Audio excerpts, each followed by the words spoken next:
Mr. Speaker, a few weeks ago, the House Agriculture Subcommittee on Nutrition Oversight and Department Operations hosted a hearing that discussed the devastating impacts of President Trump's proposed cuts to broad-based categorical eligibility.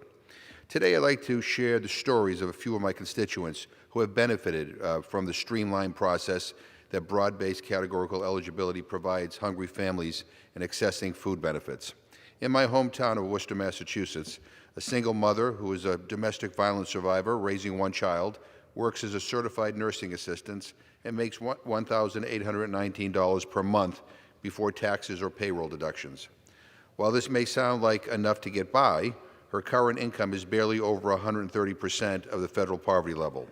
Even with an income this low, her family only receives $15 a monthly SNAP benefits.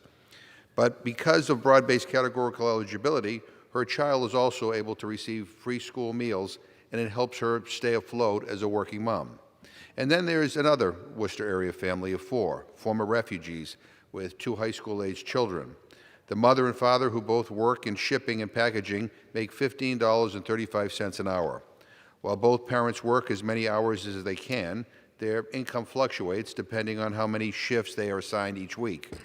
Many months they make under 130% of the federal poverty level, but during other months when they get extra shifts, it puts them slightly higher, over 130%.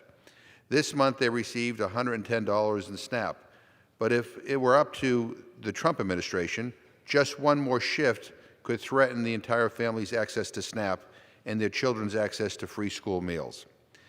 Mr. Speaker, broad-based categorical eligibility is not a black and white issue. President Trump shouldn't be cutting off people's benefits just as they are getting on their feet.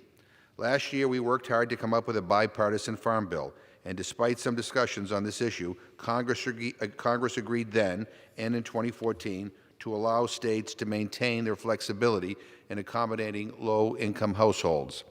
In my home state of Massachusetts, where the cost of living is relatively high compared to the rest of the country, that flexibility is crucial. Now, I'd like to take a moment now to highlight a forward-thinking partnership to address hunger among college students in Gardner, Massachusetts. I find the work of organizations that address food insecurity to be especially important during times like these. I've mentioned before that the average SNAP benefit is around $1.40 per person per meal. You can't even buy a cup of coffee for that, much less feed an entire family. For those experiencing hunger, food pantries often serve as the safety net when SNAP just isn't enough. In my district, for example, Worcester County Food Bank provides donated food to a network of 118 partner agencies, including food pantries, community meal programs, and shelters. Its mission is to engage, educate, and lead Worcester County in creating a hunger-free community. Last year, they served 81,000 neighbors. Recently, I visited one of the food bank's partners, the Mount Wachusett Community College's Food for Thought Campus Pantry, one of the first college food pantries to partner with the Worcester County Food Bank in addressing food insecurity on local college campuses.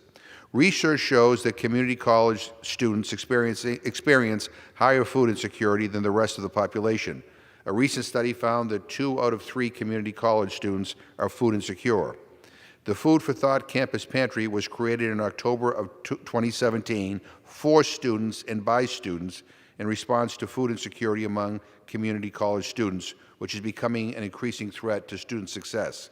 Since the Food for Thought Pantry opened its doors in October 2017, 210 students have registered for food assistance, and 7,238 pounds of food and 15,807 total items were distributed. Without organizations like the Worcester County Food Bank and Mount Wachusett's Food for Thought Food Pantry, students and families would not have consistent access to the food that they need. These programs and organizations are an irreplaceable key to solving our nation's hunger crisis, but they can't bear all of the weight if the Trump administration has its way and cuts millions off of SNAP. That is why I encourage my colleagues in the House and Senate to join me and fight every single attempt this administration makes to wage war on people who are hungry. Working together is the only way we are going to be able to end hunger now. I yield back my time.